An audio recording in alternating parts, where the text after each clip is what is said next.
Dentist Yoga, Roxana J. Manticof.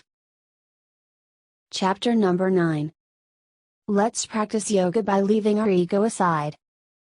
Turning now to the main subject of this book, which is yoga. In practice we must be attentive because our ego often tells us that we are perfect, young and as elastic as the one who is doing exercises next to us. Which is often not the case, since we have not even stopped to think for a moment, for example, that maybe he or she is 10, 20 or 30 years younger than we are. As a result of this, and if we are not able to see the reality, we will suffer the consequences. As many injuries arise when we exercise with our ego, it is imperative to learn to connect with ourselves inwardly and be one with our body. Let us avoid worrying about the way the outside world wants our body to look and leave our ego aside. Not only will we suffer less but also, we will enjoy much more of our yoga practice and our life in general. To avoid damaging ourselves, says Eckhart Tolle, we could simply focus on the present moment. In this way, we will be able to free ourselves from our mind, since both the mind and the ego love the past and the future and therefore, they are nullified in the present moment. Let's focus on what we are doing and enjoying here and now. According to the same author, time is an illusion because when we remember the past we do it now and those were moments lived in an earlier now. And, when we envision the future we also do it now and then, they will be moments that we will live in the future now. If we begin to live centered in the now, our mind will stop trying to make us unhappy by continually reminding ourselves of the yesterday that, although it nourishes us with experiences and gives us identity, it also evokes what we were, what we had and now maybe we do not have, what we lived and enjoyed. Therefore, if we really want to be happy, let us try not to go back to the past and talk about it only every now and then, because by reliving it we relentlessly give it more force and this will prevent us from advancing and enjoying the present moment, which is the only thing we have and the only thing that is truly real. Ultimately, we cannot live in the past nor go back in time. Mahatma Gandhi even advises us, make like the sun that is born every day without remembering the night before. The opposite to this is that our mind will make us live in the future, which, although we can build it and even make provisions to have a good and better life, it contains a promise of salvation, and that anticipation will make us believe that we will be happier or that we will be more comfortable with ourselves when we will lose weight, have a career, a new business, more money, a home or a new car, or when we will have a husband or a wife, a son, and so forth. The only thing we will achieve by this is to live constantly unhappy because we are going to always need something to please both our minds and our imaginary egos. In the same way, we need to learn to love freely and to detach ourselves from the other, knowing that they do not belong to us and that without them we can also be happy, since this only depends on ourselves.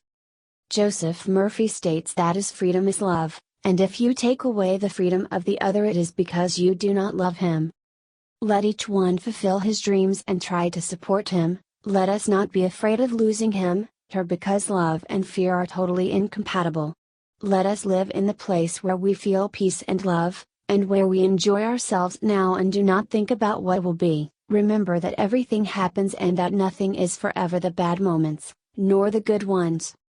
Everything in life is transient and dual. If there is goodness it is because there is evil, there is beauty because there is ugliness, day follows night and vice versa, there is love and it sometimes finishes. There are light and darkness, we can enjoy harmony in our life with our husband or wife or in our family, but in a blink of the eyes there can be disharmony and tension. Also good times can end and quickly turn into bad times. Duality is the one thing that keeps everything in balance, because we would not bear for long the one without the other. Living happily is accepting that duality and insecurity. It is the mind that convinces us that we must be sure, whether in a job we abhor or with a person we cannot stand, to feel the ground under our feet. This keeps us locked in that safe place of comfort that also sometimes makes us feel completely unhappy.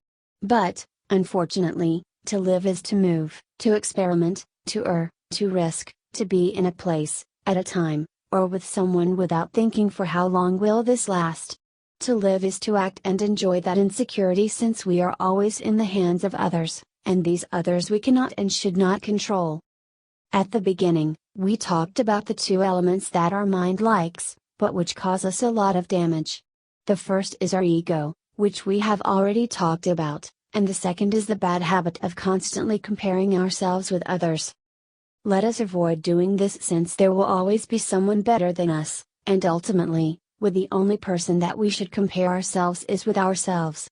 So, we can see if we are advancing in our practice, if we breathe more comfortably than before, if we experience more elasticity in our body, if we feel more relaxed, if we go further than before, if we have less discomfort than previously, if our body improves in its physical appearance, or if we enjoy more mental calm, and so forth.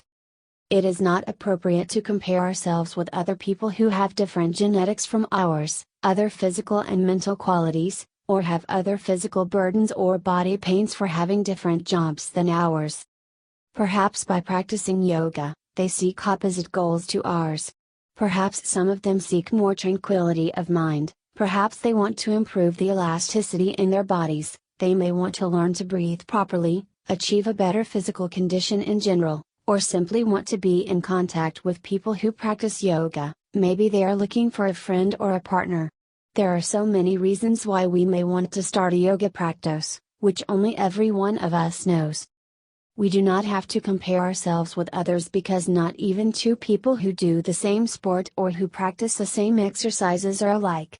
How much damage teachers and instructors have done and continue to do, which consistently compare one student to another. Also, parents or relatives who often compare two brothers to each other, knowing that they will never be the same.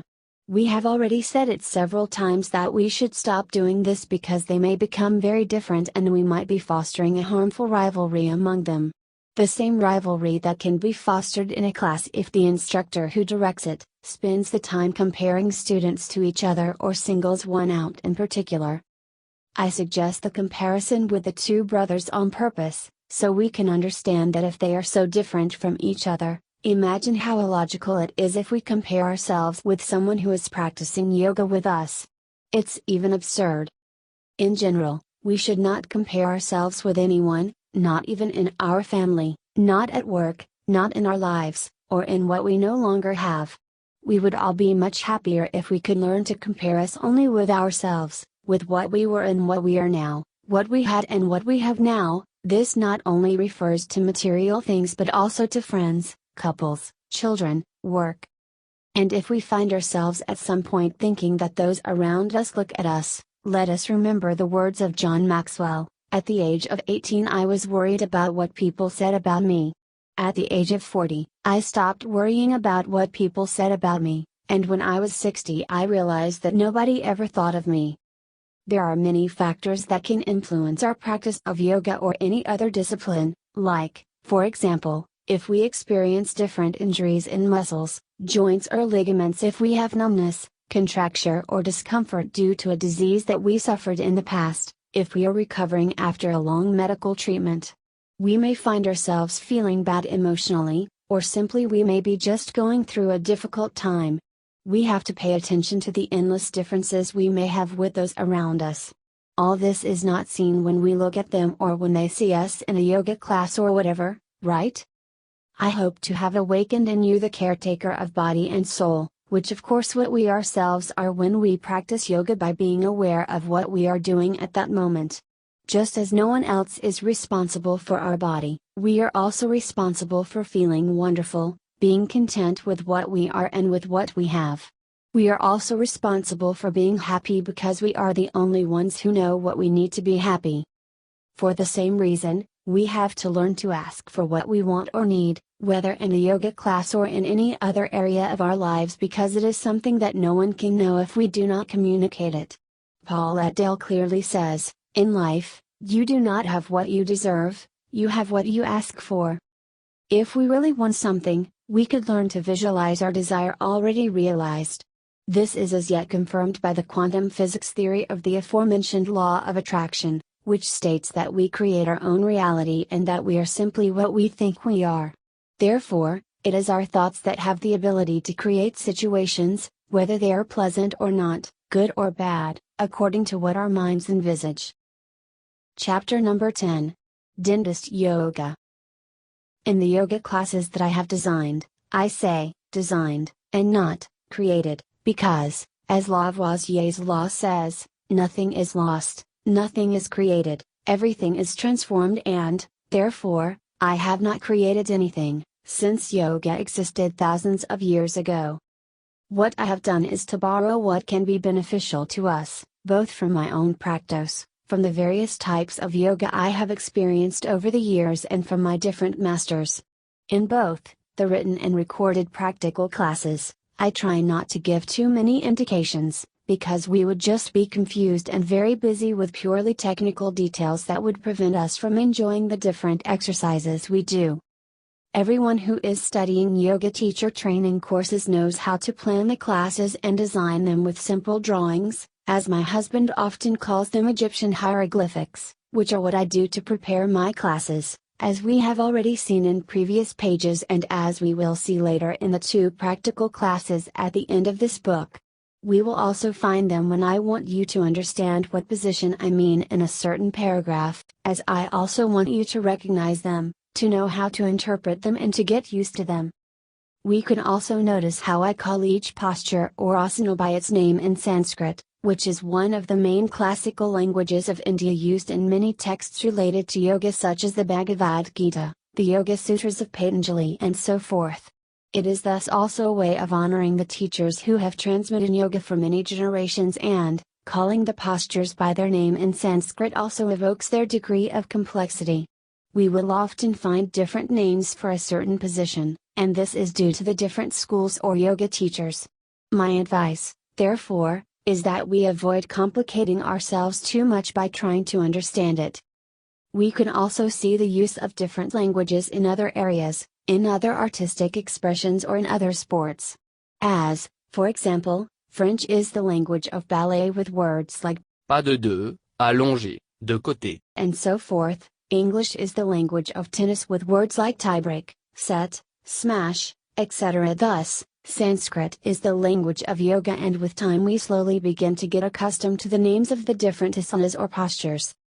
We will not see in this practice abrupt twisting nor exaggerated neck twists, which should only be done in a smooth, progressive and controlled manner, avoiding reaching the limit. We will also find in these pages many exercises designed to improve the flexibility of the spine and to produce various changes in it. With regard to this, Leslie Kamenoff and Amy Matthews in their book Yoga Anatomy talk about the difference between a spinal change in the spine and a spatial change, and say the following. Spinal change involves changes of the natural curvatures of the spine, for example when practicing Chakravakasana or the cat pose. Spatial change, these are variations of the position of the body in space without any changes in the spine, in other words, there will be no change in their natural curvatures. For example, in the postures, standing half forward bend, standing forward bend, Trikonasana, triangle posture, and even in some backward trunk flexions. It is very important to take care of our body when we do different yoga torsions or twists if we have, for example, one or more herniated discs, which is an injury that occurs when the intervertebral disc cover ruptures and lets out some section of its interior parts. They usually heal on their own or sometimes require other kinds of medical treatment. However, many practitioners say that doing yoga twists helps them relieve the pain they cause. But, perhaps for other practitioners, the opposite happens and causes discomfort in them, and this usually occurs when the vertebrae surrounding the disc pinch a nerve. Therefore, those who have herniated discs must decide whether or not to perform twists of yoga, according to how they feel. 2 examples of these are pose dedicated to the Sage Maharishi, and half Lord of the Fishes pose. In the forward bending yoga poses, and in order to avoid injuring our spine or any of its components, it is appropriate to bend only to where the hip allows us and not more, as for example in seated forward bend and in standing forward bend. Another movement that should not be attempted when we suffer from a herniated disc, since it often causes much of pain, is the cat pose, where we tend to arch the back considerably and look up, and then round the back by pulling the abdominal muscles backwards and towards the spine. The best asanas to relieve the pain caused by herniated discs are those in which the back stays straight, as well as the abdominal muscles and the hamstrings, located in the back of the thighs and with insertions in the pelvis. In these cases, the good postures are those that we do when lying in a supine position, face up, where the ground protects and holds the spine erect. We have to be careful with this, but let's not be afraid of herniated discs since many athletes even compete with them. We can also see and hear how football players play soccer games with them. This shows that, in this type of injury, the physical exercise acts as prevention and treatment of this condition. The most important thing is to stay agile and gradually increase the flexibility of our spine, and this is where yoga can contribute. Some of us often live with a herniated disc without even knowing it, and we feel neither pain nor limitations in our movements. We even live an active and normal life until the doctors tell us that we suffer from a herniated disc, and after they name them, they start to bother us. The same thing happens to us with all the pains and diseases that we have been dragging along with us for years, but when the doctors give them name and surname. Let's avoid thinking about our herniated discs if we have them, because we would just perpetuate the pain and allow it to alter our daily activities. We will understand better what I mean if we recall something which happens frequently in our work when a patient comes to our dental clinic to receive a treatment. Adults usually come alone, but a child, for example, is accompanied by an adult who, if stays calm and sits down without talking or saying anything, everything will be fine, but sometimes they may suddenly approach and starts interrogating the child, asking repetitively, "Does it hurt? Does it hurt? Does it hurt?" I say it 3 times because generally, they repeat the question 3 or more times, and by doing so, our patient starts to hurt. Consider if this is what we are also doing to ourselves when we suffer from different pains, or perhaps this does, inadvertently, because someone close to us who loves and cares for us may believe that by doing that, he or she shows more interest in our pain. But in reality, the only thing that they manage is not to distract from our pain. We also remember it incessantly and keep it alive for a longer time. If we continually think about what bothers us and what we do not want, we will have that all the time. And we do not just talk about physical pain. Personally, in order for my mind to change the subject and stop torturing me with bad thoughts, all kinds of fears or different desires, many of them unnecessary, I practice body consciousness as Eckhart Tolle advises us. It consists of entering immediately into contact with our inner being and feeling the energy field that gives life to our body. This places us on the one hand in the present, and on the other hand, it allows us to recover calm and self-control. Others advise us to think about the food we like the most or what we like to do. Personally, I love taking a shower. I do not know why, but the water makes me forget everything. Everyone can think about what they like to eat or do and put into practice. All this helps prevent our mind from continuing to manipulate us. We rarely injure ourselves when we practice yoga alone, first because we are attentive to our own needs and in what our body tells us at all times, and secondly because we have no one to compare ourselves with. It is also advisable to close our eyes when we are in certain positions which allow us to do so. This is highly recommended in order to perceive our sensations, since looking at everything that surrounds us often distracts us from a beautiful introspection, which is highly recommended in yoga. With a constant and disciplined practice, we will also feel that our flexibility improves, and we are not just talking about the flexibility of our bodies. We will find that we are more relaxed, more tolerant, less hurried, more open to everything and to everyone, and even less disturbed by the continuous changes that will happen in our lives. I remember my first yoga classes when the instructor used to ask from us to touch our feet with our hands when we were with our legs stretched out, either standing or sitting. I used to laugh and say to myself, yes, I am on my way. It seemed to me that it was an impossible thing to do, but over the time and constant practice, I became aware that from month to month my flexibility gradually increased, and even I was astonished at the progress I was making. But what are flexibility and elasticity, and why is it important to make a good warm-up? Flexibility, it is the ability of the muscle to displace the bone components that form a joint. Greater flexibility means a greater range of motion and greater distance to move different muscle groups. Elasticity: it is the ability of the muscle to regain its shape during rest after it has been worked and stretched. The greater the elasticity of a muscle, the greater the recovery and in less time. As a result, we will achieve better quality and less wear. Stretching: these are the exercises that allow us to achieve greater muscle and joint performance. They all help us avoid injury, achieve greater muscle strength, greater speed, and endurance, improve stability, posture, and to be in good shape. In addition, they enable us to achieve better relaxation, strengthen our health, and reach greater limits without deteriorating the different structures of our body. To achieve more flexibility and body elasticity, it is advisable to start our practice by performing a good warm-up that includes, of course, good stretching. Although many suggest that in yoga it is not necessary to perform this, several yoga instructors, as well as myself, believe that this is essential. From my own experience and after having suffered several injuries, I assure you that these exercises are essential to avoid any damage, especially in the morning after several hours without moving our muscles that are therefore numb and cold. For example, we could start by performing different movements designed to stretch and warm muscles and joints, or perform the sun salutation, of which there are many variations and some will be in our practical classes of dentist yoga. In fact, there is little evidence that any human body type is more or less elastic, which is why we can find non-flexible skinny people or very elastic fat people, and vice versa. I only intend to point out that being thinner or skinny doesn't make us more flexible, since this depends more on inheritance and age. Older people have less flexibility.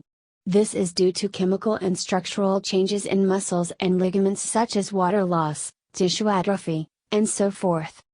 In general, all of us usually lose a lot of water, either by sweat, urine, feces, breathing, and because of this constant loss of water by the body, which not only occurs in old age, it is very important to introduce liquids into our bodies frequently and throughout the day.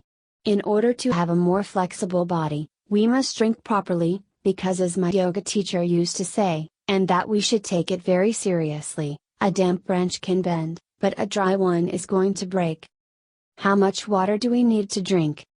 This depends on our lifestyle. For example, if we exercise frequently or if we lead a sedentary life. It will also depend on age, climate or altitude of the area where we live, different diseases, for example colitis, or in pregnancy, lactation, etc. My doctor used to answer this when I asked how much I should drink. If you are very thirsty or if you feel that your mouth is dry, it is because you are already dehydrated. So, it is advisable to drink water often and not only when we are thirsty. If we notice that we do not usually drink enough and that we are hours in our work without stopping a moment to drink, we could start our day with a large bottle of water, 2 liters, for example, and try to finish the day by having drunk it completely. Let's not forget that water is also obtained from food, from vegetables, and from fruits. Other factors which impinge on our flexibility are elasticity and intermuscular coordination. The more the antagonist's muscle is stretched, the lower is resistance to movement, and the more the agonist muscle contracts. This allows a greater range of motion. Strength training. Increasing muscle mass will not decrease flexibility as long as muscle hypertrophy, or increase in size, does not limit movement of the joints. The greater joint mobility, the greater flexibility.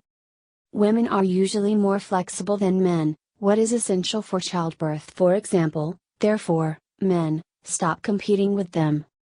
Time of the day. There is less flexibility in the morning and greater flexibility at the end of the day. Fatigue. The greater the fatigue, the less elasticity due to the loss of intermuscular coordination. In conclusion, we can say that in order to achieve greater flexibility, we must have a lot of patience and regularity in our practice, committing ourselves to working our muscles gently, and always remembering a sentence that I adapted which says, we should not aspire to be the best of the class, we should aspire to be the best version of ourselves. When we reach the yoga room and we are very tired after a long day of work, if we have a physical, health or emotional problem, if we are a pregnant woman, if we are in woman's period, the menstrual cycle, or any other circumstance, Before starting the class, we have to approach the instructor and let them know, so that they can be attentive to our needs, or look for a variation of the original posture to make it easier for us to perform. They will even allow us to stop and rest if that is what we need, because, if we warn them before, they will be well predisposed to encourage us to do something different from the other practitioners, and this is not going to bother them. The practice of yoga does not force us to be two elastic men and women, nor to be jugglers, nor to learn to keep us stable as one who walks on a tightrope. Many of us get nervous because we shake or we have a poor balance, and all we get in doing so is moving and losing balance even more. I assure you that greater stability will come as well as greater elasticity. We should only persevere in our practice and give ourselves time to get everything we want from yoga classes. Summarizing what Arthur Balaskas and John Sturck describe in their book The Complete Book of Stretching, we have in our body many receptors that provide us with information about our position in space, in muscles and in joints. These receptors also indicate weight, balance, and movement. If the body is rigid, these receptors will be numb. This is why it is so important to improve elasticity as well as muscle tone, in order to contribute to a better perception of our physical self in space. This will manifest itself with greater balance and stability. With the practice of dentist yoga, we will correct posture, improve breathing and circulation, and as Leslie Kamenoff and Amy Matthews say in the book Yoga Anatomy, with regard to the benefits of yoga, it also helps release the energy potential stored in the axial skeleton, identifying the muscular effort that can obstruct the expression of these deep forces. They refer, for example, to the unnecessary requirement of muscular force to support the body from the inside when we are standing, since this support is naturally given by our bones, ligaments, and cartilage, and, although we do not exert any kind of force, the body is not going to collapse. Two principles that we will take on board through the practice of yoga, which we have already mentioned and which include everything we have talked about so far, are Abhyasa, which consists in achieving an attitude of effort and perseverance in our practice. Vairagya, which is detachment, learning to let go of fears, pains, false identities, bad actions and relationships, hatred, resentment, and so forth. Cultivating these principles will dominate our mind and allow the realization of the true self, because, together, practice will lead us in the right direction and detachment will allow us to follow this path without diverting from it. Even the Bhagavad Gita expresses the concept of karma yoga, which is detachment from the fruit of action. This means that we have to learn to enjoy what we are doing now and avoid feeling the need to know the results we will get from that, since they will come alone. But in reality, yoga is a philosophy of life whose purpose, among other things, is to strengthen and relax the body and mind, which over time become increasingly rigid, the muscles lose strength and muscle tone, our veins and arteries lose elasticity, and circulatory and heart problems are more common. Ultimately, yoga keeps us healthy and active for longer, and if you so wish, it also leads us to samadhi, which is a state of higher consciousness. As we can see, yoga is not just postures, it is a way of living in a healthier, happier manner, by being less critical and accepting ourselves and others as they really are. Trying to be more aware of all the wonderful things that life offers to us, instead of always thinking about how unfair the things or situations that we face day by day are, or complaining all the time, or seeing only the bad in everything and in everybody. After practicing yoga, we should feel better than at the beginning, more rested, more lucid, calmer and even happier, which will indicate that we are doing something we like and which does us good. Conversely, if during or at the end of the class we feel tiredness, pain in some part of our body, have contractures, are agitated, or our breathing is faltering and difficult, this warns us that our practice is not good nor suitable for us, because we are striving too much instead of relaxing and enjoying it.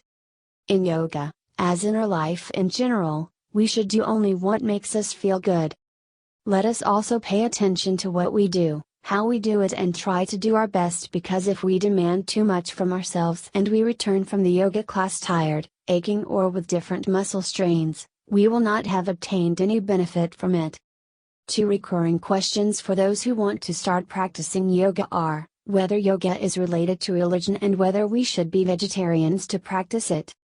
To answer both questions, I will refer to what was written by the teacher of Rose in his book All About Yoga, which says the following: yoga does not interfere with religion, since a religion is characterized by having a dogma of faith, capital points or fundaments of any religion, system, science or doctrine, and yoga has no dogmas and therefore cannot be a religion. Even classic yoga is based on Samkhya nature, a branch of what at certain moments in history has been described as materialistic and atheistic. That is why people of all religions now practice and enjoy yoga. As to whether we should be vegetarians, it clearly says no, since yoga does not forbid anything, nor does it force anything, so you can eat everything.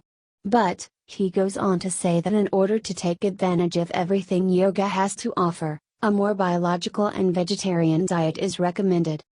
As in different disciplines or sports, there are special diets. A marathon runner does not eat like a weightlifter, nor does a dancer eat like a gymnast. Also in yoga, as long as we are talking about a man or woman yogi who takes philosophy and practicing yoga to a higher level of achievement, this is by no means the case for many of us or those who practice dentist yoga. The key is to eat properly, give our body all the nutrients it needs depending on the type of activity we do in order to feel strong and healthy. And if at some point in our lives we decide to be vegetarians, naturists or vegans, we should avoid imposing it on people around us or feel superior, since the only difference with others is that we choose to eat differently and nothing else.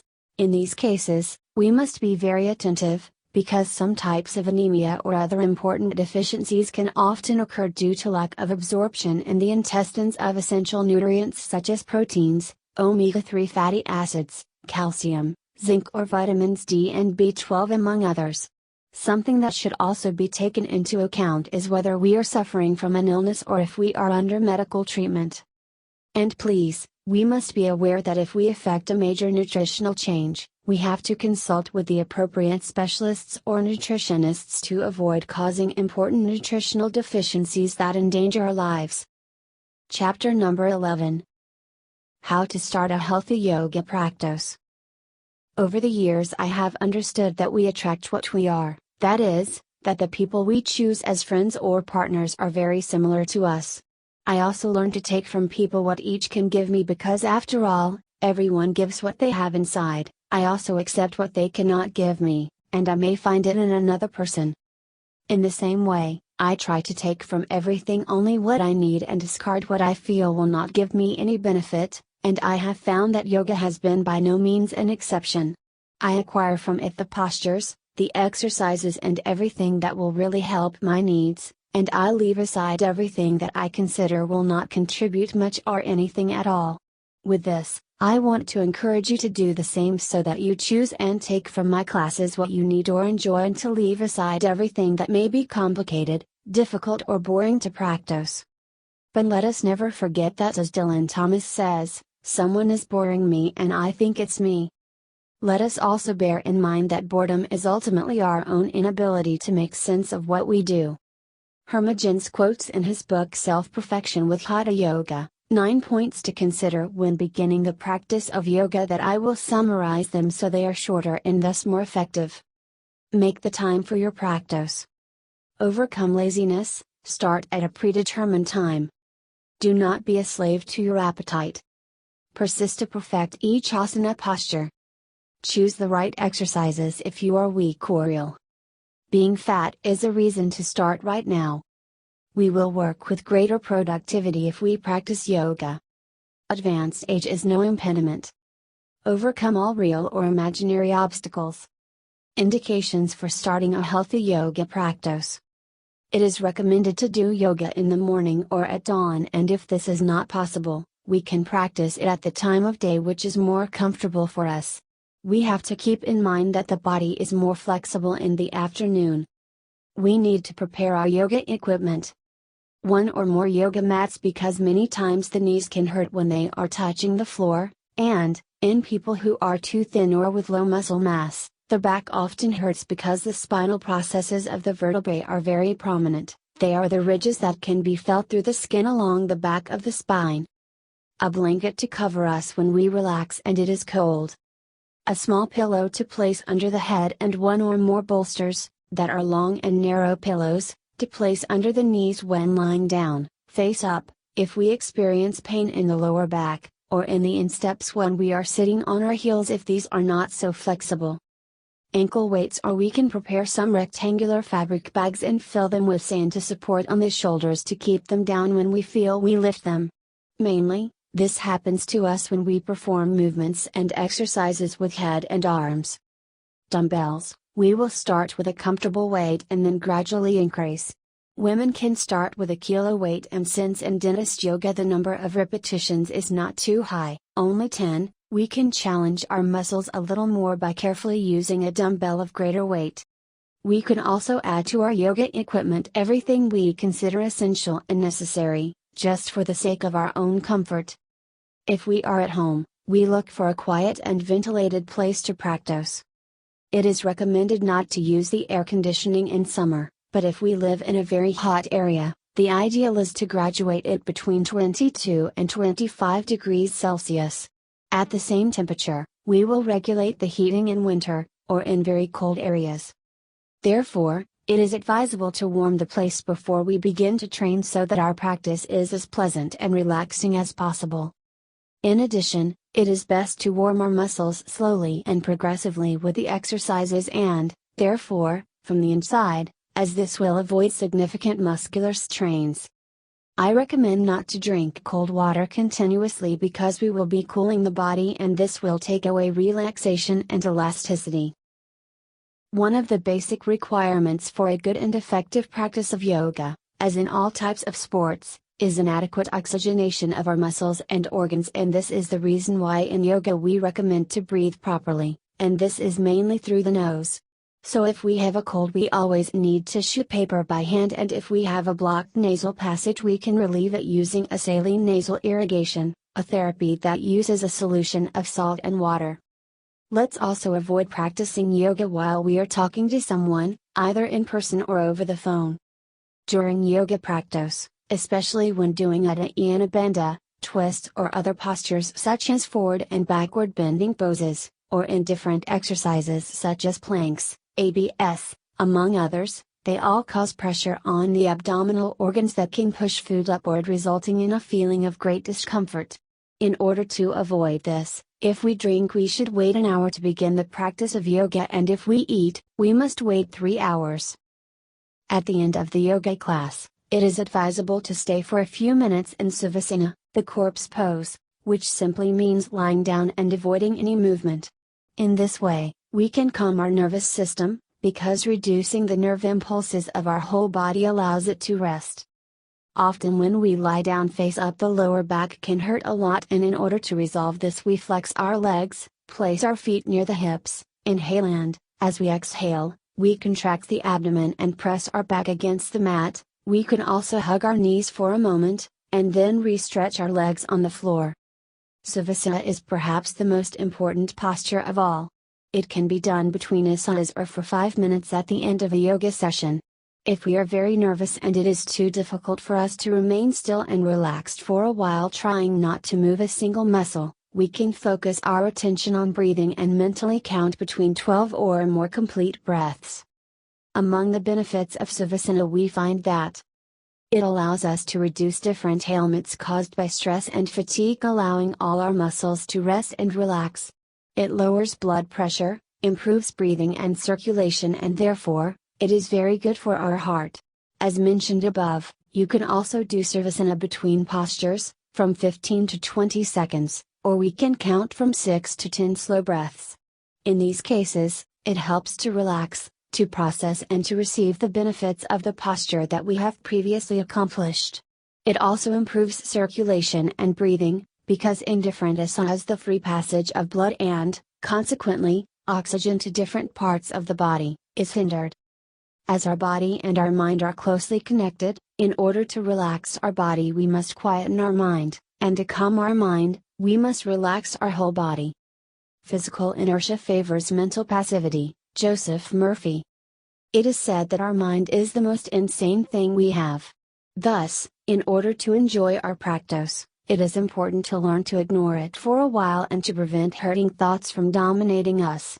And if some thoughts pop up in the middle of our class, we do not have to cling to them or try to repress them, we simply have to observe them without judging and letting them go away. You do not have to control your thoughts, you just have to stop allowing them to control you. Dan Millman. We perform the position of Savasana in the following way. We lie down supine, face up, legs stretched and slightly separated from each other, with the heels of the feet inwards and the fingers outwards. If we suffer from low back pain, we can place a cylindrical pillow under the knees to keep them flexed. When we suffer from any pain or injury in our knees, it is also recommended to flex our legs, but we always need to move our feet away from the hips. This is something that we should always keep in mind when performing any posture or exercise under the same conditions and where the knees are too painful. We extend and relax the arms to the sides of the body and we separate them slightly from it, with the palms of the hands upward to completely support the shoulder blades on the floor. We stay here relaxing all our body from the feet to the top of our head.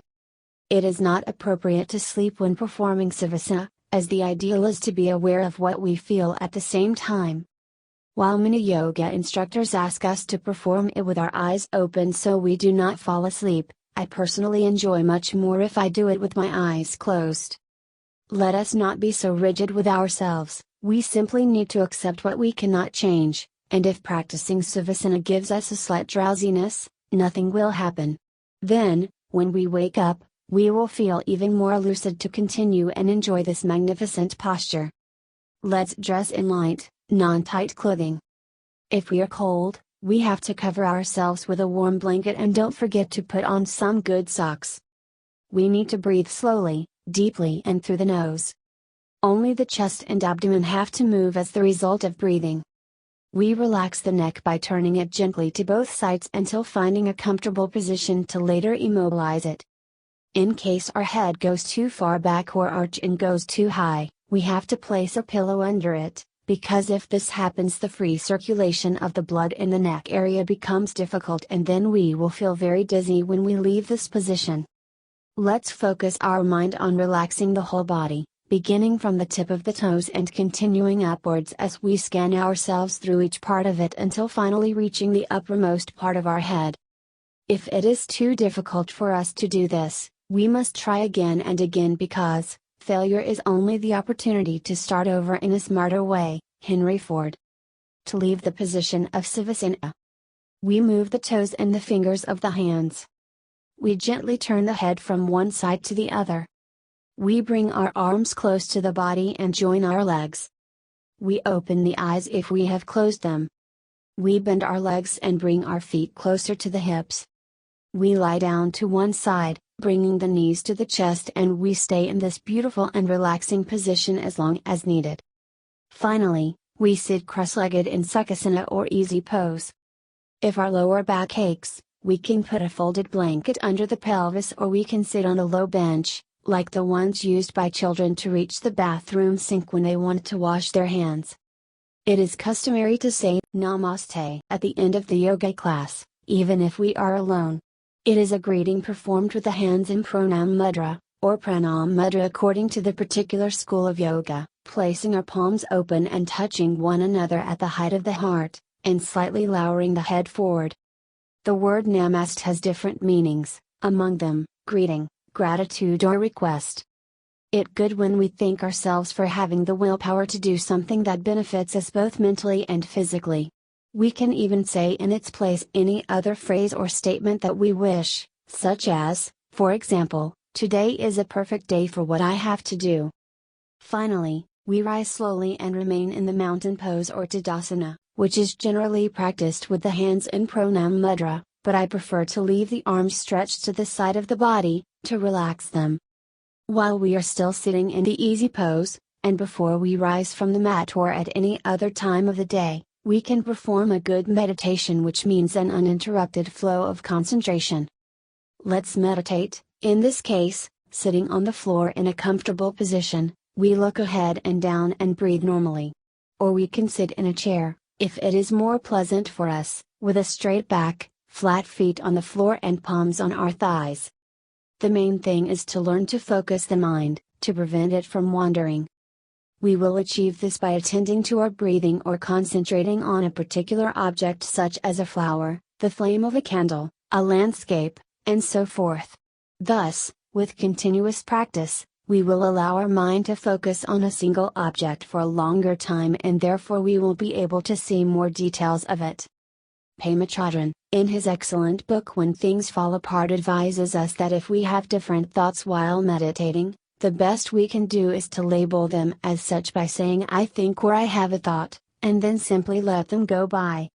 She also advises us to label equally the different opinions that others offer us incessantly, and say to ourselves introspectively, "Opinions, since, as there are as many opinions as people, if we want to avoid being discouraged or affected by them, this is a very good method of achieving this.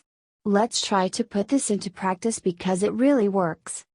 The simplest of meditations is Vipassana. It is said to be so simple that we do not even realize that we are doing it, and consists in observing how our breathing goes in and out of our bodies, without making any change in it and without distracting us. We breathe the same as always, but the only difference is that we will now pay attention to it. We will feel how the air enters from our nose and how it goes through its entire path: pharynx, larynx, trachea, bronchi. We can also perceive how our abdomen moves outwards when we inhale and inwards when exhaling. Another option is to count 10 full breaths and increase their number as we get used to it. What is really important is to be attentive to what we experience at that moment, since meditating is not sleeping. I stop here for a moment to talk a little about the constant recommendation that we do not have to sleep when we practice yoga, relaxation or meditation, because I do not understand the habit of connecting yoga with sleep. I'm going to tell you what happened to me in a yoga class. When I entered the room, which was about 8 meters by 8 in size, dark and with only one candle in the center of it, I began to feel nervous and restless, since I could not see the teacher or what I had to practice. Besides, with all that darkness, I spent the whole class yawning. Now I just ask, at what moment and who said that yoga is to be done in the dark? Several yoga instructors do this by implicit request from their students as they come to the class very tired after a very hectic day. But meditation is not for sleeping, nor is the yoga class the place to do it. If we take the time to look at different classes of well-known yogi masters like Krishnamacharya or BKS Iyengar, for example, we will not only see that they do not sleep in them, but that their practices are so fast and dynamic that it is impossible to do so.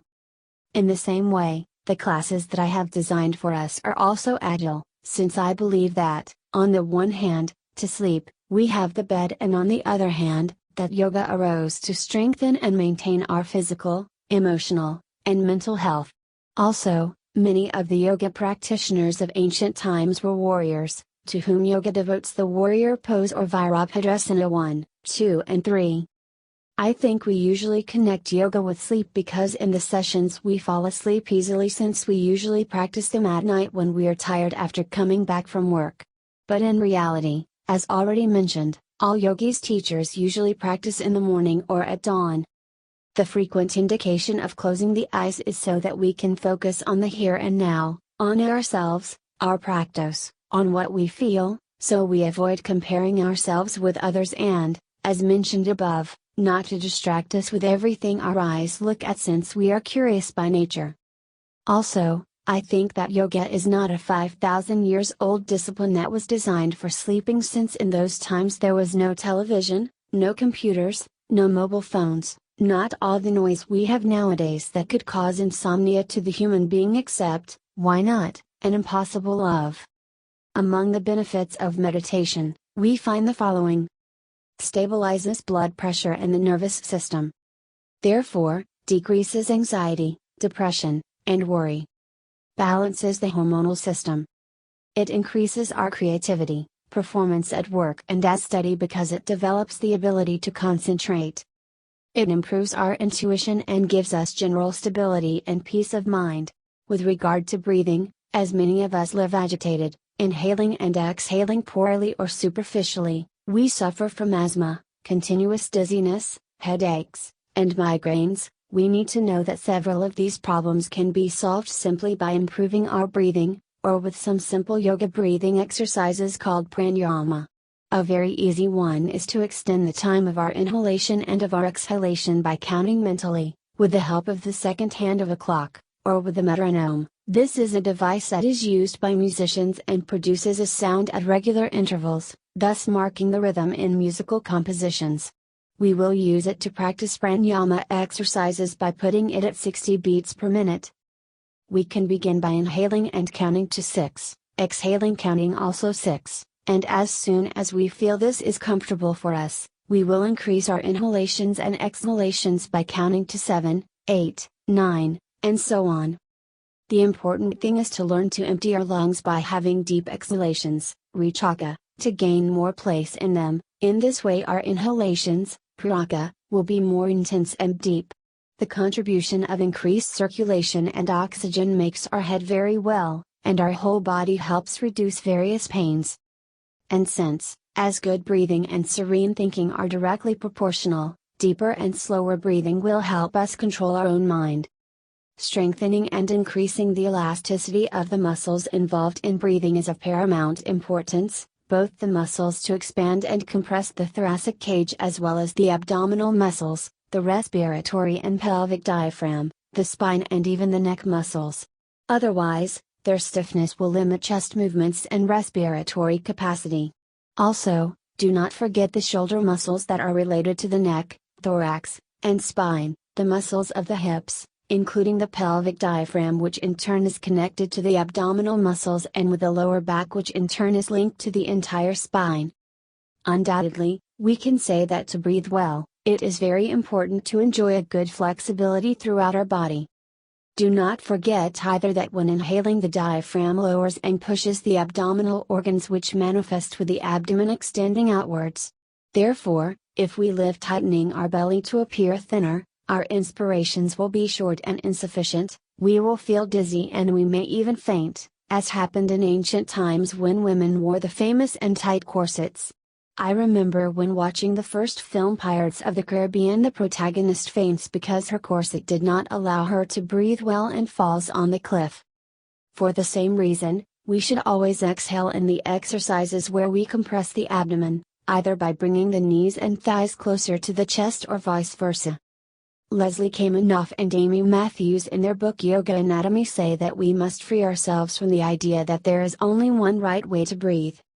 In yoga, as previously mentioned, we speak of two main ways to breathe and they are Brahmana, which is generally associated with inhalation, which is a form that expands, increases, creates heat, develops strength and energy.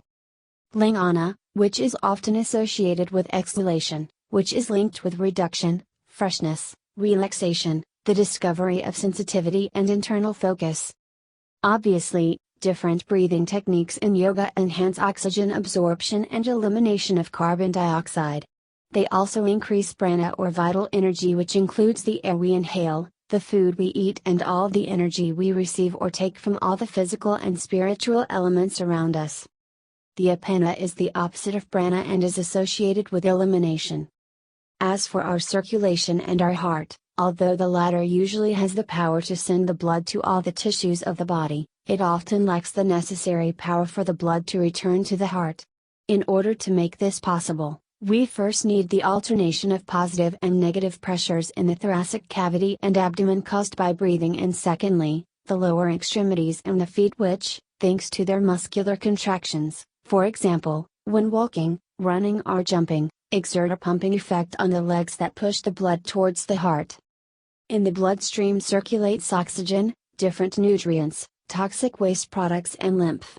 The latter is a substance made by different glands distributed throughout our body whose function is to fight bacteria and invading viruses. Its transit depends on the compression of the different muscles of the body, and on the suction and the pressure created by the respiratory movements. Therefore, by relaxing our bodies and by achieving a deeper and calm breathing, we enhance the free circulation of lymph, thus increasing the defenses of our entire body. Chapter number 12. Different positions and exercises of the yogi practice. Next, we will refer to different postures and exercises which we often do and which can be favorable or not for us. One of them, highly recommended by physiotherapists to strengthen the muscles of the back without tensing the lower part of it, is Ardhasalavasana or half locust pose that is performed specifically for this purpose, as follows. Lying face down with our forehead resting on the floor, or we can place a pillow or a blanket underneath, arms extended on both sides of the body with the back of the hands on the mat. Inhale, and as we exhale we lift one leg without pressing the opposite on the floor, count to 10, inhale and lower it again, then we do the same with the other leg and repeat this 6 times with each leg. We can do this exercise several times a day. We can stretch, but it is not advised to lock the knees, elbows or any other joint, because if we want to achieve more flexibility in our body, what is the point of locking or making rigid different parts of it? On the contrary, it is best to relax. Because of this and the muscular distension facilitated by good exhalations, we allow our body to go on a little further, be it forward, downward, upward, and so forth. It is also of utmost importance to do it in a gentle, slow and progressive way, because a tense muscle simply will not stretch. Besides, if we want to go too far and very quickly, the pain will inhibit the stretching of the muscle, it will avoid its relaxation and will ruin all our efforts to stretch it. The same can happen if we make short and repetitive movements. That is why we should not attempt them, because in doing so will not only shorten the muscle fibers, but also the connective tissues, and it will then be very difficult to stretch and lengthen our muscles. So, we can say that if our goal is to achieve greater muscle flexibility, we have to reach a certain pose slowly, during a sustained period of time, and without repetitive movements. If we experience pain or injury on one or both knees, we should not make movements that strain or pressure them until this has been resolved, and it is always preferable to place a blanket underneath them when we kneel. To protect and avoid overloading the knees when practicing standing poses, such as the warrior's posture, which has 3 variations as we have already said, or when we come back from several asanas like downward facing dog pose, and generally, when a leg comes forward, standing or not, we must place the knee along the same line of the heel. If you do not want to suffer from knee ache, the position little bridge pose is contraindicated, as it creates intense pressure in the knees. On the contrary, and for those who can do it without feeling any discomfort or pain, this backbone yoga posture can be very useful as a counter pose for the different forward bending postures, such as seated forward bend. If we suffer from minor knee problems, we must do exercises to help improve balance and strengthen the knees. It is advisable to extend the knee joints because it is here when all the elements of it fit perfectly. It is also essential to strengthen all the muscles surrounding the knee, and we can do this by making pendulum movements of the body forward, backward and sideways while standing, either on the ground or on a mobile base, such as is used in Pilates. Another good option, which is widely used by many athletes, is to practice swimming because it allows us to train the different muscle groups without putting too much stress on the joints. We can also injure our knees when they are flexed, and for this reason, we must be very careful when performing yoga postures that combine bending them with twisting the whole body, as in the case of Matsyendrasana or half Lord of the Fishes posture. In torsions, it is appropriate to keep the head in a neutral position while always looking ahead. If during the exercise we turn our heads in the opposite direction of torsion, we distract our attention and we prevent ourselves from feeling and checking the effects that the posture produces on the rest of our body. As in Jathara Parivrtta, or revolved abdomen pose. Furthermore, when we practice torsion when we are seated, also in Sukhasana or the easy pose, it is advisable to place a folded blanket under the pelvis to lift it and hold it perpendicular to the ground. This allows us to perform a better twist and with the back straight, and also decreases the tension in the hamstrings located behind the thighs and in the adductor muscles that lie within the thighs. When we get into these postures after warming our bodies well, we must be very careful, because the muscles and ligaments that could normally limit the torsion are very lax and for the same reason will not limit or control the movement. We run the risk of injuring the sacroiliac joint, and in these cases, we will feel pain in the upper legs, buttocks, lower back and the edge of the sacrum on one side. In particular, we can feel this when we are sitting, getting up, running, walking, or even sleeping on the side involved. If this happens during the yoga class, we must immediately interrupt what we are doing and rest. Among the benefits of the twists, we find that they are very invigorating postures because we support them by tensioning the musculature. As David Coulter describes in his book Anatomy of Hatha Yoga, they favor axial compression of the spine and other structures of the thorax, thus improving the feeding of the intervertebral discs and extracting blood from the internal organs of the abdomen and pelvis, which increases circulation in the large support systems of the body. For these reasons, these postures are essential for a yoga practice to be complete. This book says a lot about how to avoid injuries because I personally think prevention is better than cure. It should always be this way before beginning any physical activity or sport. Many injuries, pains, bad moments and also many hours and days of absence from our jobs could be avoided. As we have already mentioned, at work we usually raise our shoulders very frequently and this corresponds to a limitation and a significant reduction of movements of the head and neck.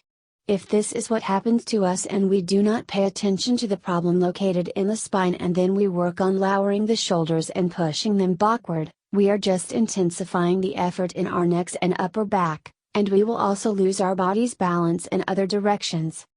Yoga will gradually help us improve the state of our spine, which will allow us to lower our shoulders with greater attention and awareness. As in our work and in the different activities we do every day, we also have the habit of turning both the head and the whole body towards the same side. This alters its bilateral symmetry. In order to correct this, it is best to always make twists in both directions, but if we want to repair an imbalance in our body we have to do yoga torsions more often towards the less flexible side, that is, towards the side that less rotate. Other recommended postures to improve imbalances between the right and left side are the asymmetric postures, which are those we do first with one side of the body and then with the other. Among these are tree pose, trikonasana, triangle pose, or any other sitting postures like Mahamudra or the great gesture with a straight back, and Janusirsasana or head to knee forward bend, with a rounded back. In tree pose, and in many others, I like to place the hands joined in Kali Mudra, with fingers intertwined, except the index fingers and thumbs. Each time we perform some activity or go into different yoga positions, to stretch certain muscles, the agonists, we have to relax the opposing muscles, or antagonists. Let's explain that a bit. The agonists' muscles cause the movement to occur. They create the normal range of motion in a joint by contracting and therefore are primarily responsible for generating movement. The antagonists' muscles act in opposition to the movement generated by the agonists, are responsible for returning a member to its initial position and are inhibited or relaxed so as not to resist the contraction of the agonists' muscles. Let's take for example the sitting forward bend or Paschimottanasana. Here the muscles of the front of the thighs, the quadriceps, are contracting and the muscles in the back of the legs, the hamstrings, and the gastrocnemius muscle relax and stretch. We should not force ourselves too much in this asana because in doing so we can rupture a spinal disc, tear a ligament, strain a muscle or cause a partial or total tear of the hamstrings. Therefore, slightly bending the knees for the not so flexible person and keeping the spine straight when we lean forward or elevate the seat with folded blankets so that gravity can draw the upper body forward, can be a very good option to avoid those risks. As we tend to injure ourselves many times in this posture when we want to touch our knees with our heads, and as this can very often result in a herniated disc, try not to do so. We can also damage different vertebrae in our body and intervertebral discs, for example, when we twist the neck. Torsion of the neck is a very questionable exercise and for this reason, I prefer to perform pendulum exercises with the head where we first bring the chin towards the chest and then we turn it on both sides. We must avoid forcing the neck beyond its anatomical and physiological capacity, which is 40 degrees forward, 75 degrees backward, 45 degrees to the sides, ears to the shoulders, 50 degrees on its own axis. Thus, We can say that in order not to seriously damage the cervical vertebrae by performing movements that go beyond their physiological tolerance, we must avoid feeling excessive pain or traction when doing diverse movements, exaggerated twists, or different postures that can damage our neck, as in Chakrasana or the wheel pose, and in Bhujangasana, the cobra pose, where there is also an important hyperextension of the neck.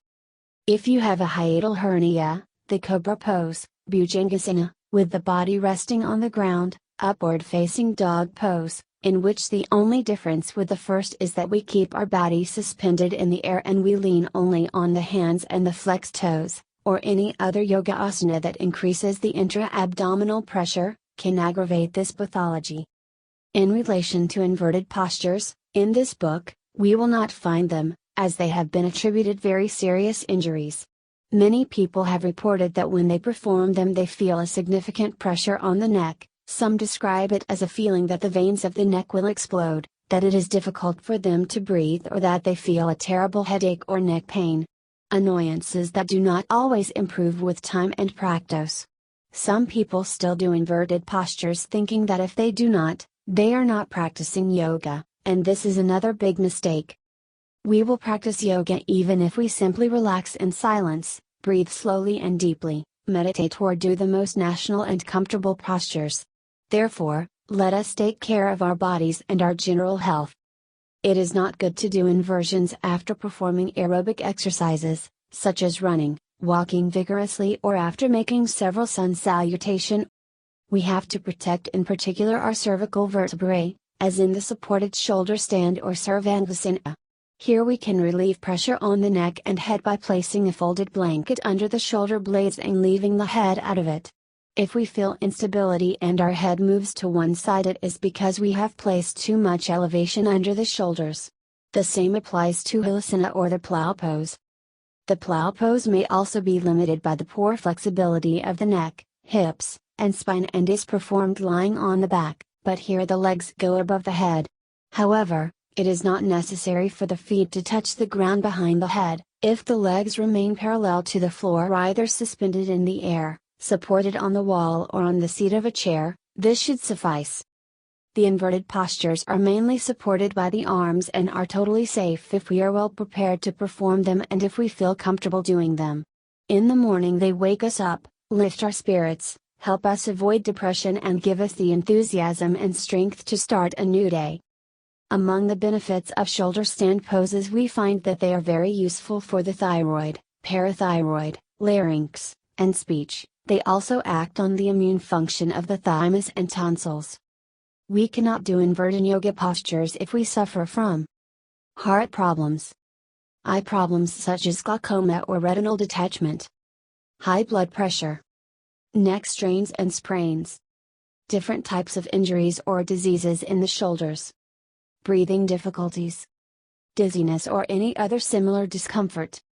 All those who feel pressure or headaches, or who have suffered a brain injury. And specifically with regard to women, whether they are in menstrual periods or pregnant. We should place a pillow or a soft blanket under the head in the pose of supported headstand, but again we must remember that it must be very flat, as this will prevent the head from tilting sideways. In order not to place all the weight of our body on the head and neck, it is preferable to leave them suspended in the air with the help of yoga blocks of 20 cm by 30, stacked and placed on both sides of the head. We can get them in any sports shop. Adequate height will prevent the crown of our head from touching the ground.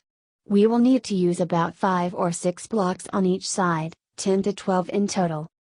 Once we have placed the yoga blocks on both sides of the head, we rest our shoulders on them and raise both legs until they are perpendicular to the ground.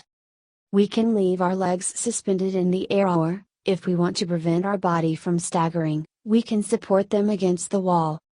As the main purpose of inverted postures is to promote venous return, we can also achieve this by simply lying on our backs and lifting our legs a few inches from the heart. This also serves to relieve some of the discomfort caused by poor circulation, mainly in the legs, ankles, and feet.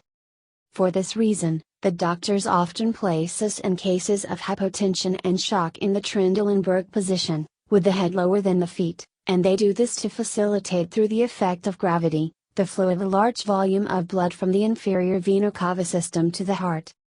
We will do the same if our legs rest on the seat of a chair or on the wall. Try to bring the hips as close to it as possible, as in, legs up the wall pose. Another option is to do it without leaning against the wall, separating the hips and back from the floor with the help of hands and forearms and raising the legs to an angle of 90 degrees between them and the trunk. To conclude, we can say that all of us who work by forcing the neck, shoulders, and arms, have to be very careful if we decide to perform inverted yoga postures supported by the head or by the shoulders. Ideally, they should not be practiced. But, if we still want to do them, we should not experience any discomfort before, during or after doing them.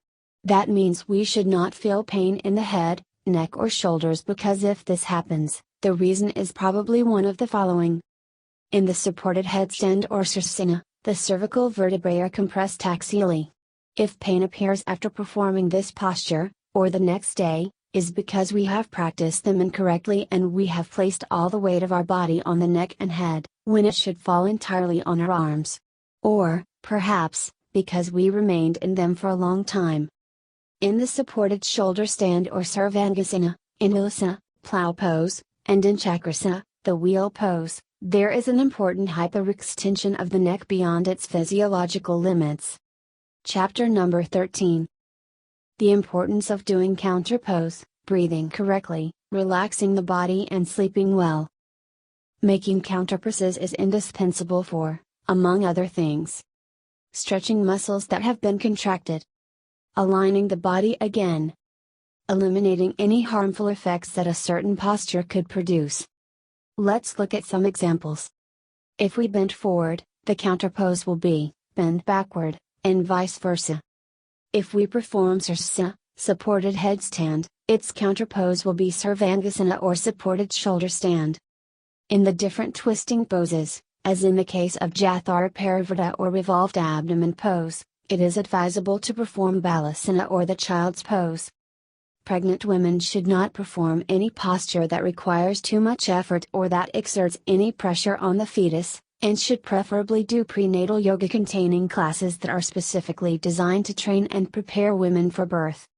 It is up to ourselves to be responsible, to decide what to do, when, how to do it, and for how long. This is of the utmost importance.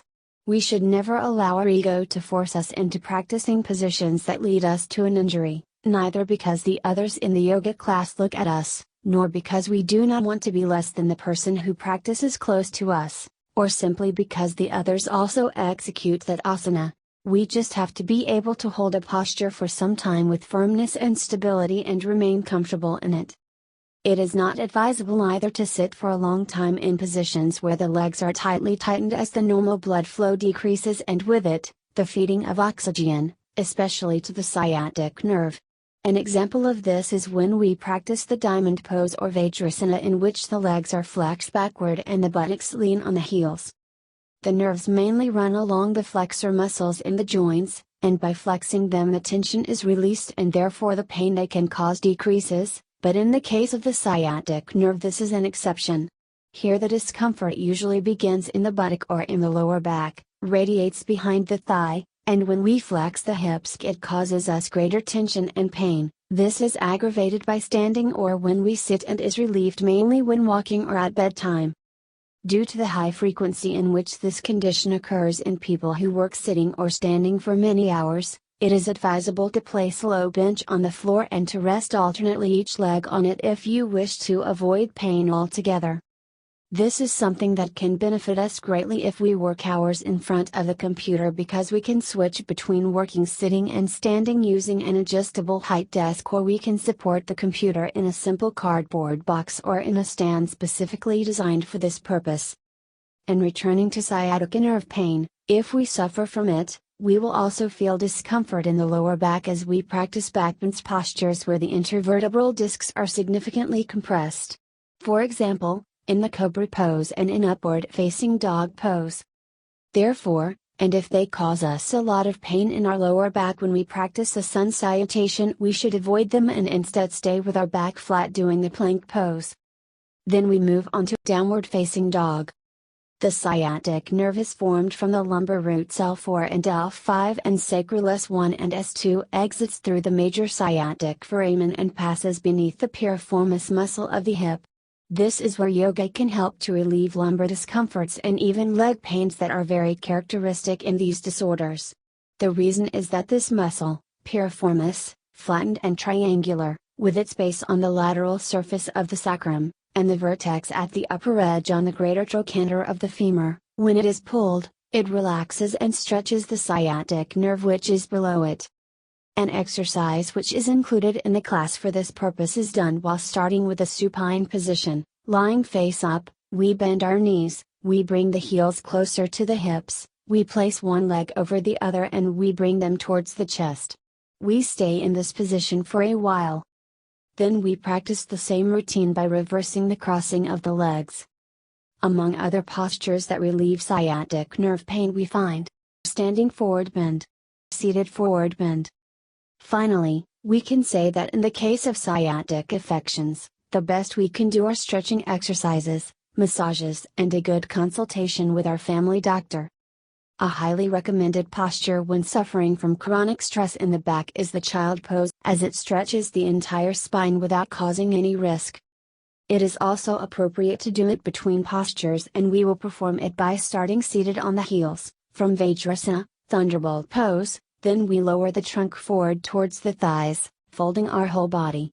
In the case of pregnant women and in order to avoid exerting pressure on the fetus or when the abdomen is very prominent, we simply separate the thighs from each other. And, in order to relieve the areas where we feel tension or pain, we can place pillows, blankets or folded towels as follows. Between the chest and thighs, if we have a very stiff back. Below the knees, if they are too tight. Under the insteps, if they resist stretching. Under the forehead, if we cannot support it on the ground.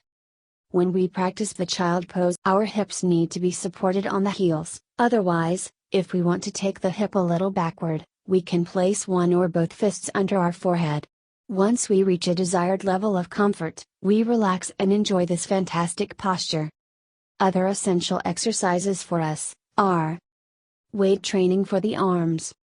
I advise to do weight training for our whole body, but in this book, I focus mainly on the arms because of the need to keep them strong for our good performance at work.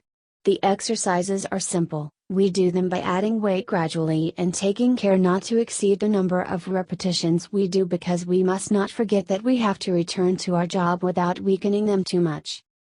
Let's pay attention to how many times the words not to exceed appears in this book.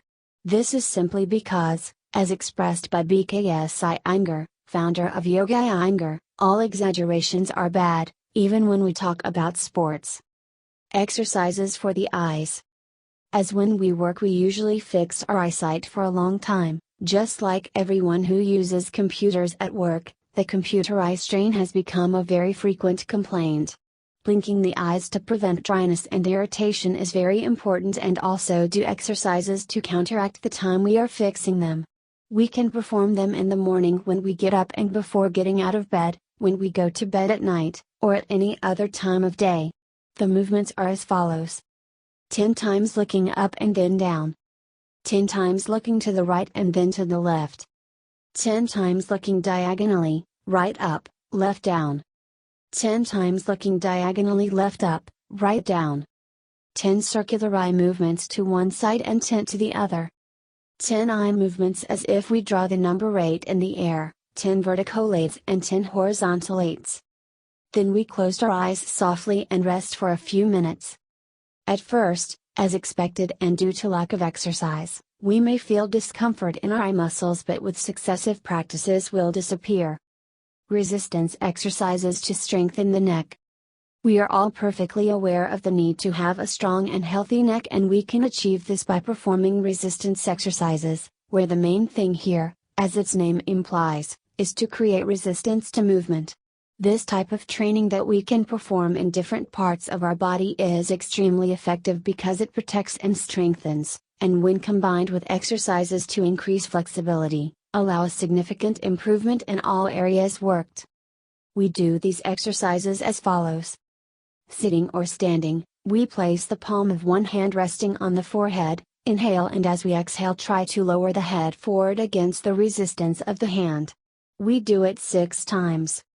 Then we do it backward with both hands supported behind the head and with the interlaced fingers. We inhale, and when exhaling we take the head back. We do it 6 times.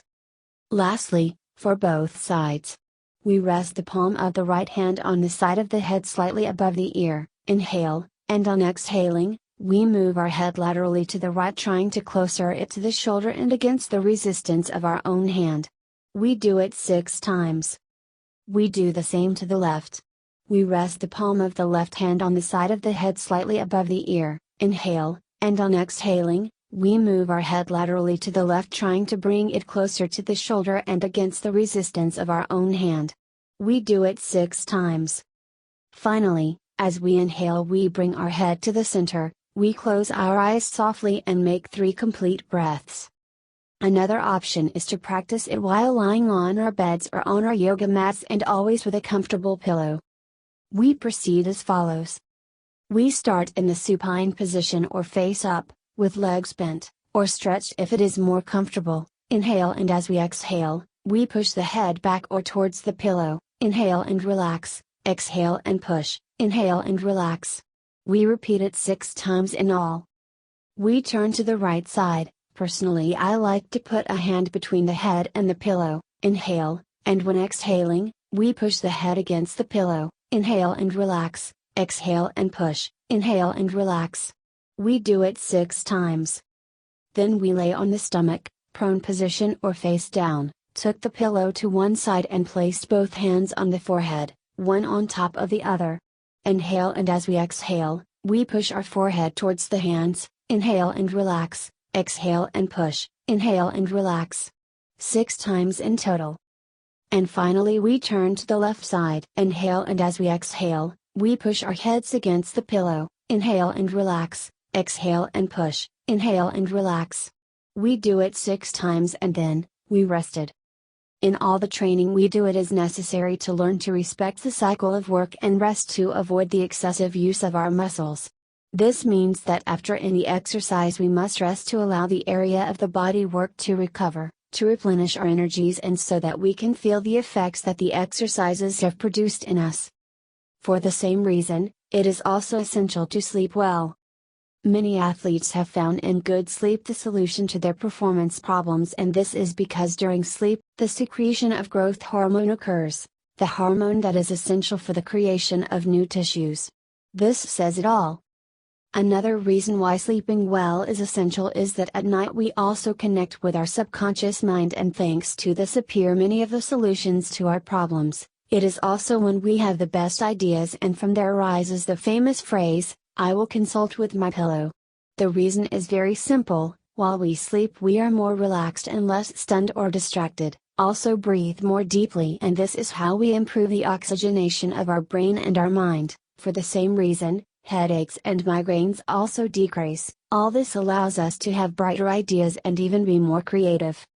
On the other hand, if we are one of those who believes that when we sleep everything stops, this is not so, since the basal metabolism remains very active and spends abundant energy, for example, to maintain basic functions such as breathing, heart activity, maintenance of body temperature, etc.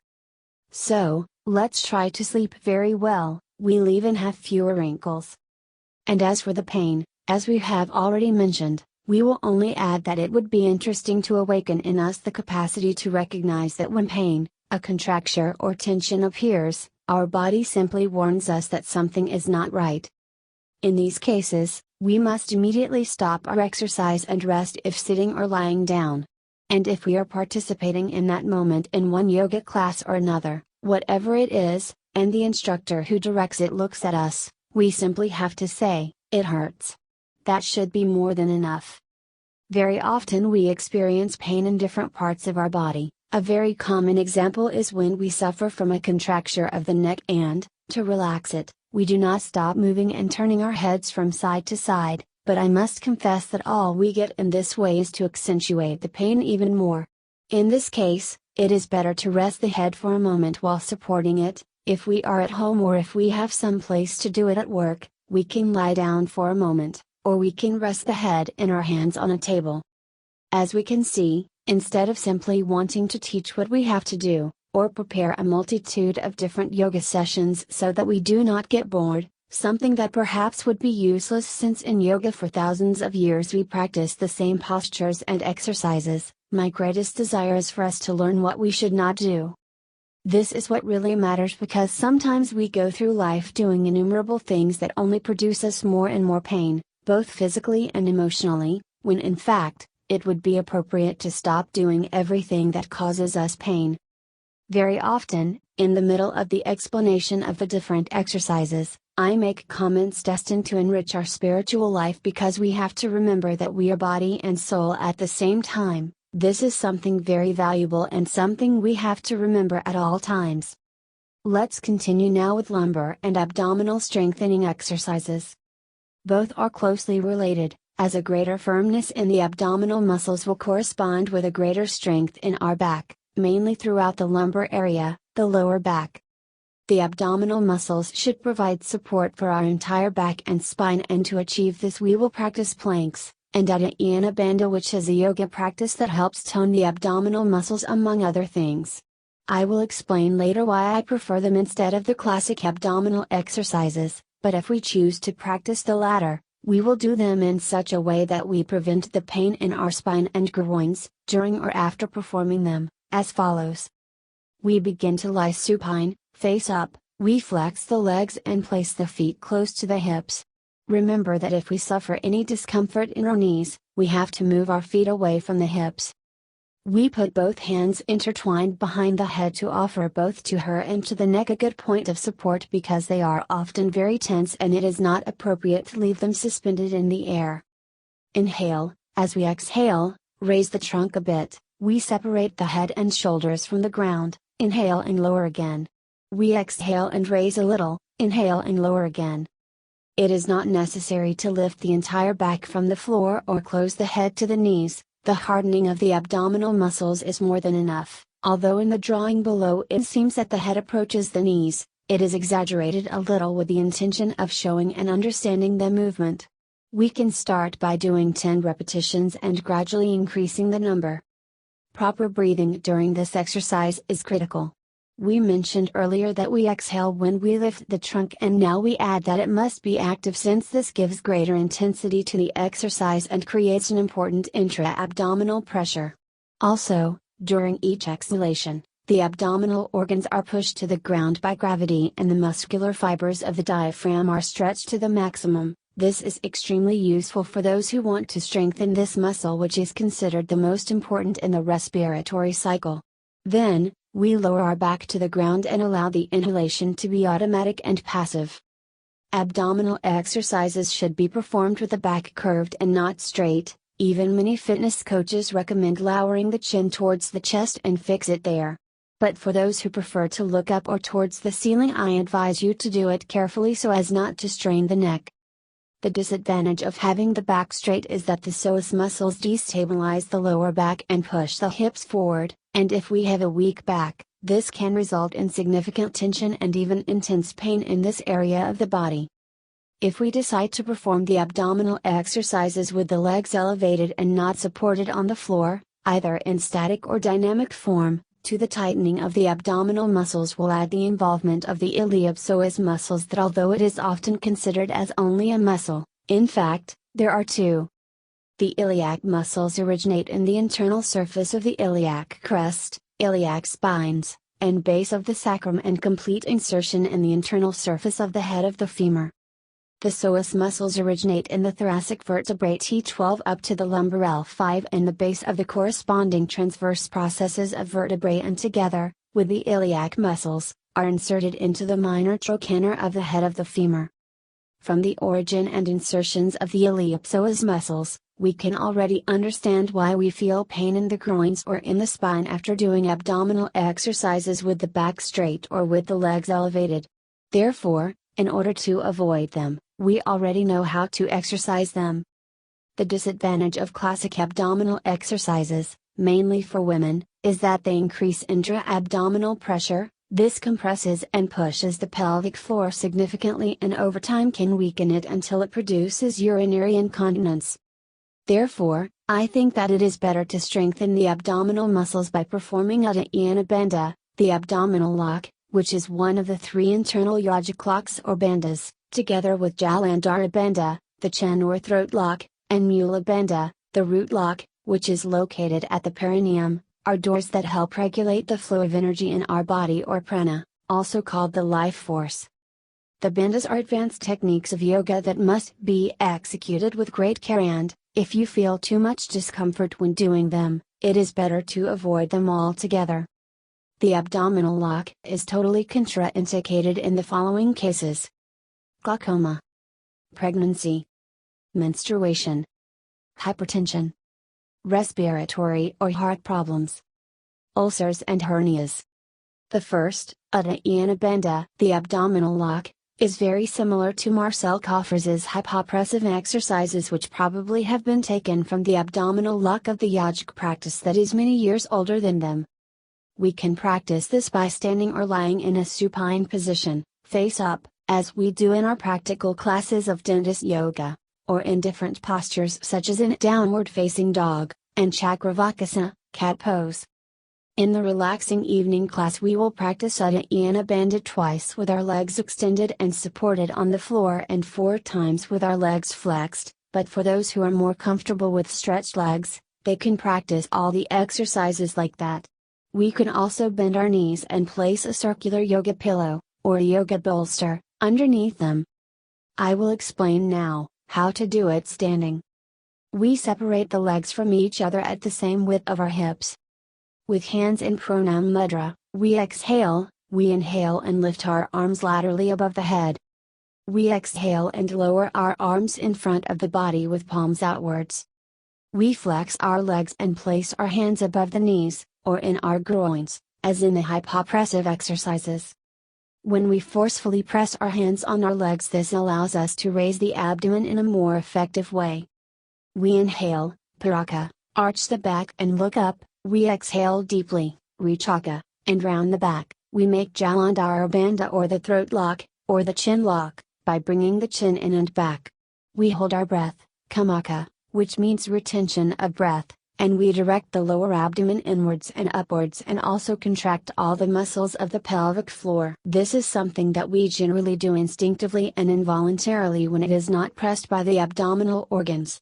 Thus, we strengthen and stimulate the pelvic floor, considerably improving in this way the problems of urinary incontinence and prolapse of the uterus. We undo the chin lock, we relax the abdomen and the pelvic floor and inhale. We rise up by inhaling and lifting our arms in front of the body, palms towards us. We exhale and lower our arms, now palms outwards. We take 3 complete breaths and repeat the exercises 3 to 6 times in total. Usually, the exercise is completed with the palms of the hands in front of the chest in pranam mudra, or pranam mudra, but the variation of twisting the wrists that I have incorporated, is to give them more elasticity and flexibility. Among the benefits of Udayana Bandha, some of which we have already mentioned, such as the prevention and treatment of problems of urinary incontinence and abdominal and inguinal hernias, we also find that helps tone all abdominal muscles, improves breathing, strengthens the diaphragm, decreases the perimeter of the waist, prevents the prolapse or outward movement of the abdominal organs. To complement Udayana Bandha, we can add to our practice plank exercises as we do in the sessions that I have designed for us. It is important, at least at first, to perform them in front of a mirror to avoid arching the lumbar spine and avoid raising the buttocks too much. We will proceed as follows. We begin in the prone position, lying face down, with the body forming a straight line and legs slightly apart. We inhale, while exhaling we raise the trunk and hips in a straight line. We contract the abdomen and stay here by leaning on the forearms and on flexed toes. When leaning on the forearms, and in order to avoid overloading the joints, the elbows should be aligned with the shoulders. If it feels more comfortable, we can practice it with outstretched arms, and also here the shoulders, elbows and hands should all be in the same line so as not to overload the joints. When performing them, there should be no movement of the shoulder blades or hips. We count to 10 or even 15, with practice, we will stay here longer. We inhale and lower the body to the mat. The benefits of planks exercises are: they strengthen the muscles of the abdomen, spine, hips, and legs. They stimulate metabolism and the heart works faster as there is a greater demand for oxygen and energy for different muscle groups. It is also recommended as a resistance exercise to prevent osteoporosis. In upward facing dog pose, in which the knees do not touch the ground and where the whole body also is supported by the hands, arms, and toes, and in downward facing dog, we should try to stay in these poses only as we feel pleasure and no more. Otherwise, and if we feel discomfort in the arms and shoulders when practicing them later, will affect our performance at work. When we do postures while sitting and with our legs stretched forward, as in the staff pose or dandasana, we should never push our buttocks backward, let alone if we later practice seated forward bends, because in doing so we can stretch the hamstrings muscles and thus weaken their insertion, which can lead to a partial or a total tear of the same. Chapter number 14. Forward and backwards bends to enhance spine flexibility. In forward bend poses as in Paschimottanasana, seated forward bend, and in Uttanasana, standing forward bend, performing them slightly while bending your knees may be a very good choice for the yoga practitioner who lacks good elasticity. Otherwise, the hamstrings, which include the biceps femoris muscle, short and long head, the semtendinosus and the semimembranosus muscles, located behind the legs from the pelvis to the tibia and fibula, will hinder the movement. The reason is that they will pull the ischial tuberosities, one of the areas of our pubic bone, causing tension and pain in the lower back and preventing it from remaining erect. For the same reason, we perform them with our legs slightly flexed because it is more important for us to maintain a good posture than to have more flexibility in the back of our legs. It is also important to bend from the hips, whose elasticity will allow a good tilt forward. The flexion should not come from the lumbar spine because, as mentioned earlier, the resistance of the deep muscles of our back will compress the spine, pressing the intervertebral discs and tightening the ligaments from the sacrum to the head. Therefore, the forward bends postures which are limited by the hamstring muscles and which manifest with tension in the back of the thighs can be resolved simply by flexing the knees. But, if what limits us in doing these postures are the adductors muscles and that feels like a traction inside the thighs, then we must do is adduce or close our legs together. Let's try it and feel the difference. From all this, it follows that we must work to improve the mobility of our joints by stretching, which increases the length of the muscles that constitute the first line of resistance, which in the forward bends postures are the hamstrings and adductor muscles. As we shall see, hamstring stretching exercises are a necessary part of training in any sport and are useful in the maintenance of good posture. On the other hand, in all these positions or any other where we bend the spine, it is very important to keep the neck and head always on the same line. Let's look at some benefits of forward bends postures. As we practice, we press our abdomen. These postures improve constipation, promote better digestion and therefore better assimilation of food. They foster calmness in us. They increase the flexibility of the hips and the entire spine.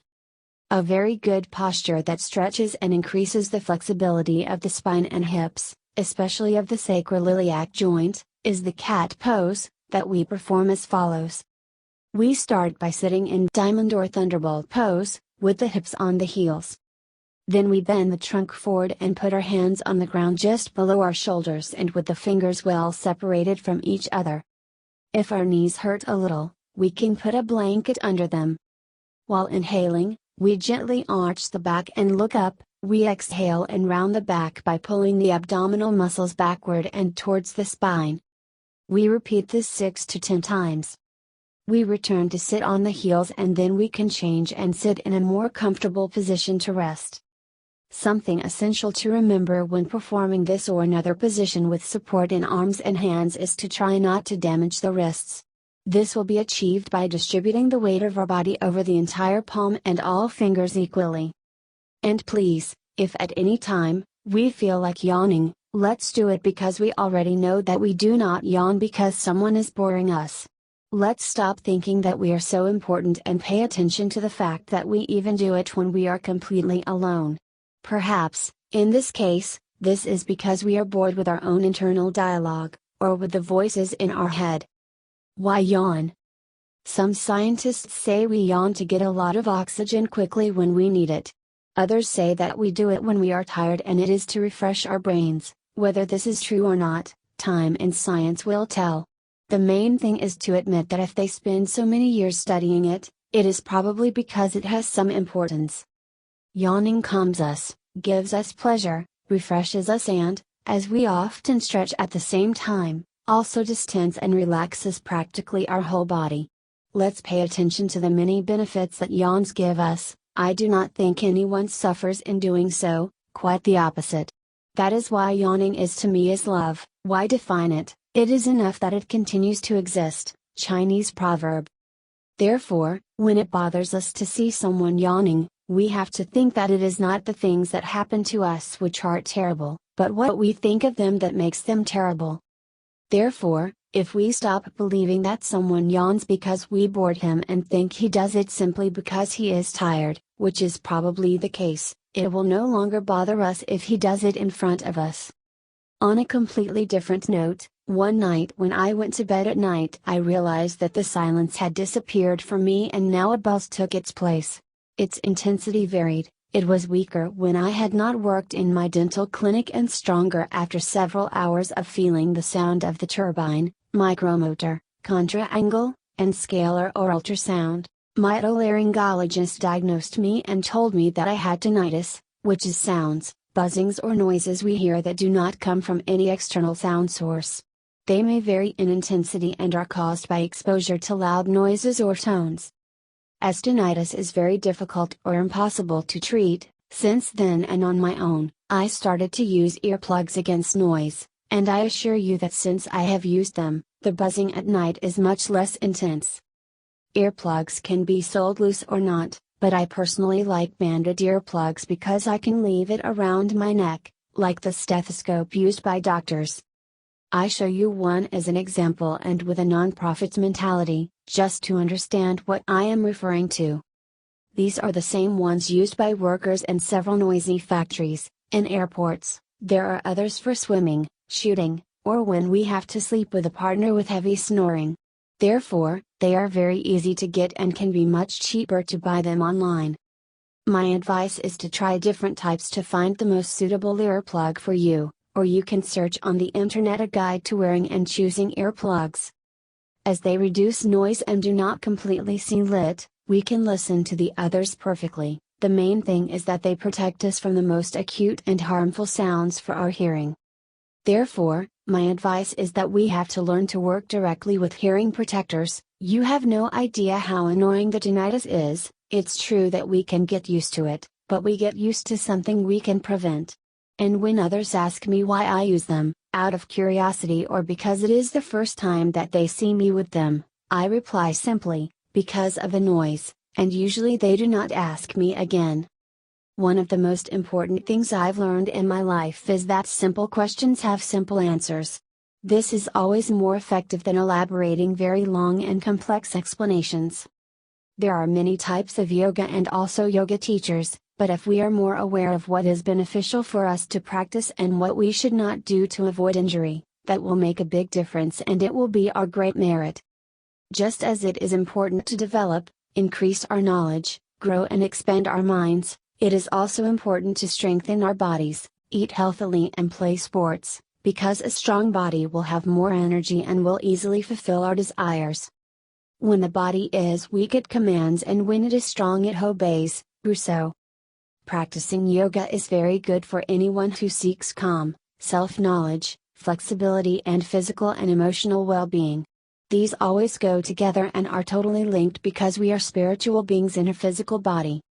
For the same reason, it is important to practice something that we like and that benefits our body and our spirit because if we force ourselves to do something that we do not like or that bores us, even if it is very good or highly recommended, we will not do it for long, and in the end we will abandon it.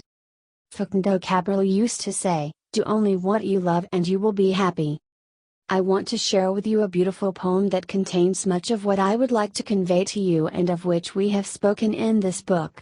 The author is Mahatma Gandhi. He believed in God, but for those who are not believers, they can change the word God to the forces of the universe, for example.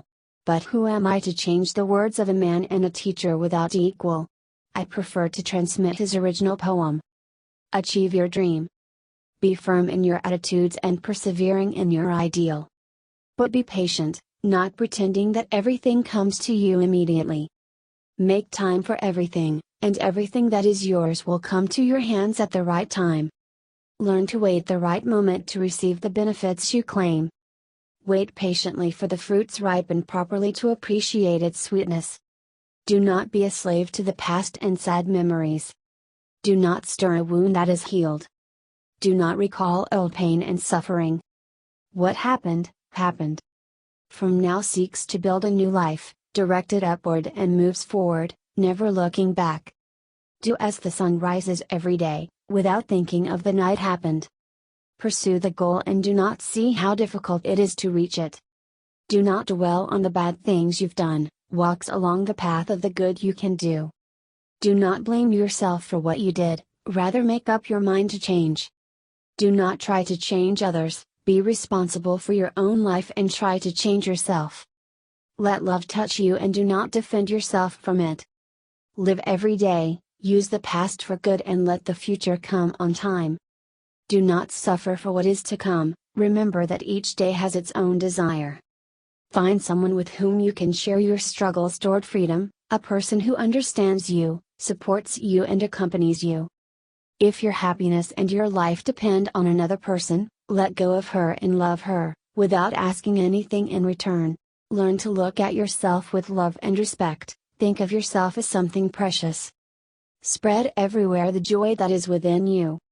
Let your joy be contagious and live to dissipate the sadness of all those around you. Joy is a ray of light which must remain lit, illuminating all our actions and guide all who come to us. If there is a light within you and you leave the windows of your soul open through joy, will illuminate with your light all those who walk by the street in darkness. Work is synonymous with nobility. Do not despise the work you do in life. The work ennobles those who perform it with enthusiasm and love. There are no humble jobs. They are only distinguished by being well or poorly made. Give value to your work, fulfilling it with love and affection, and so you value yourself. God created us to fulfill a dream. Let us live for Him, trying to achieve.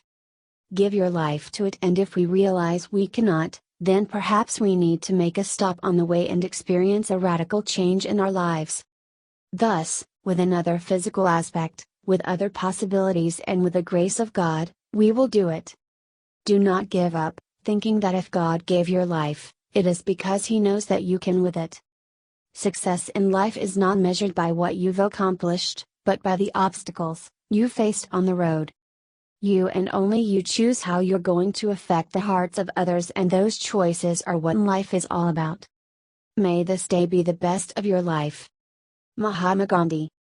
I conclude this book by saying that, personally, I think the main thing in life is to keep moving, regardless of our age, our weight, or our different limitations. There is always something we can do.